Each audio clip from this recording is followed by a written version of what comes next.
Hello folks, and welcome back as we begin our trip of chasing the fall colors.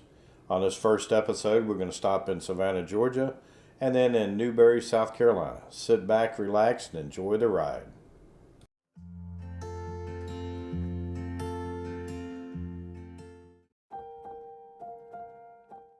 As we begin here and cross into the state of Georgia, just going to let you know tonight we're going to do a quick stop in Savannah. We've got to pick up some items at a local dealer up there, and we'll do a review on the KOA that we stayed at in Savannah before heading on to a wonderful KOA in Newberry, South Carolina.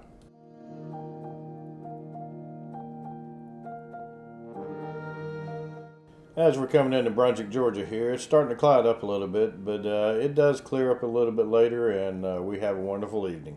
Well, we made it to our first stop here. This is going to be the Savannah KOA, which is in Richmond Hill, Georgia. It's right off the interstate. It's got a well-maintained store here. It's actually a pretty campground. It is large. They have a pool over here. They've got a game room in the back over there. We'll go ahead and walk around the park here and show you all the what the park looks like and give you all the specifics on it. So I hope you enjoy it.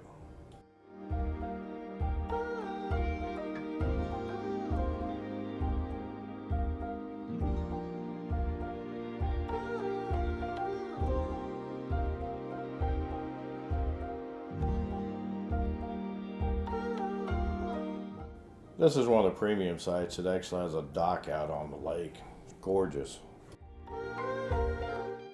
Good morning, folks. Well, we're back on 95 here, headed north. We're crossing into South Carolina here as we cross the Savannah River. And we're going to go up to outside of Newberry and Clinton, South Carolina, where we're going to be staying tonight. Let's go ahead and jump on Interstate 26 westbound here and continue our journey.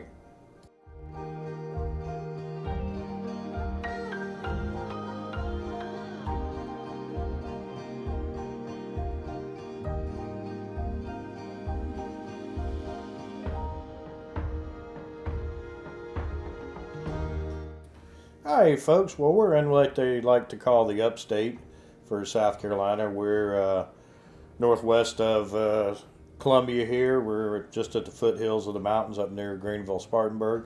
And as you can see here, we've reached our final destination of the KOA here in Newberry, South Carolina. I'll spend a little extra time on this KOA. We actually fell in love with it. It's got some wonderful owners, Stan and Mia. They call her Mama Mia, and we liked it so much that when we had to change our plans coming back, we actually stayed here a second time.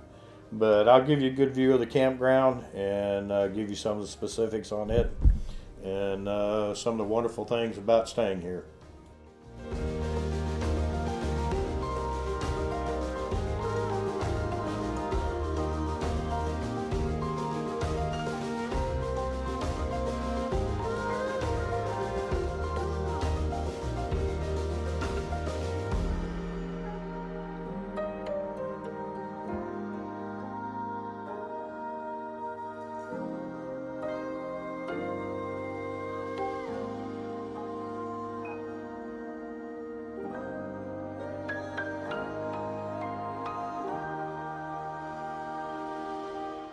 Hey folks, well we made it to our campsite here, and we'll give you a view of the campsite with the trailer in it, all hooked up, and then we'll pan around and give you a view of the campground from where we're actually at here. And I'll show you in a little while. There's actually a miniature campsite beside us, which is filled with a bunch of gnomes, and apparently they like to inhabit this campground. But you can see it's all new gravel, it's all new utilities. The water, electric, I mean, they've dumped a lot of time and money into upgrading this campsite or this campground, and it's beautiful. And then there's a lot of special activities that they do up here also. You can see here a nice new playground area for the kids, a nice fenced-in pool. Pool was immaculate. It was too cold to swim when we were there, and they told us they were fixing to close it for the season, but it looked like a nice pool.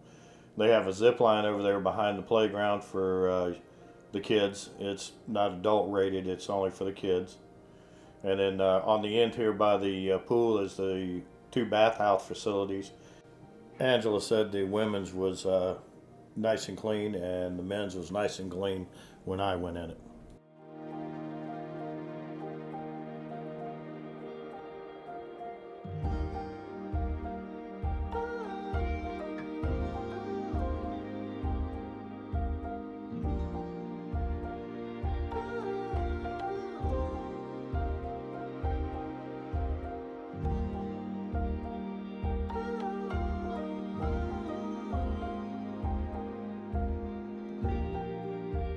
This is going to be the office and store. At a well-stocked store, prices were excellent. On the back side of the store is going to be the laundry, which it was clean, coin-operated washers and dryers. They do sell propane here. You can see the filling station there. Down at the end down there, you can see the dumpster where you can drop your trash on the way out. And then there's a dump station here, although our site had full utilities, water, electric, and sewer. And then on the back side over here is more of the park. On the back side of the office, you'll see the pavilion down there. In fact, the night that we were here, the second night, they had a big chili cook-off down there to benefit the Gary Sinise Foundation. And we had so much fun with the entertainment they had, and the chili was excellent. And if you haven't guessed by now, their theme is going to be gnomes. Pretty much everywhere you look in the park, you'll find gnomes. They actually even do a scavenger hunt to locate all the gnomes. The grounds, the landscaping, I mean, there's a lot of time and effort is spent keeping this, their landscaping looking as good as it does. And we kind of look at it like this. We came here as just guests, and definitely after the second night, we left with new friends. And that's a lot of the case when you're camping. That's one reason we love it.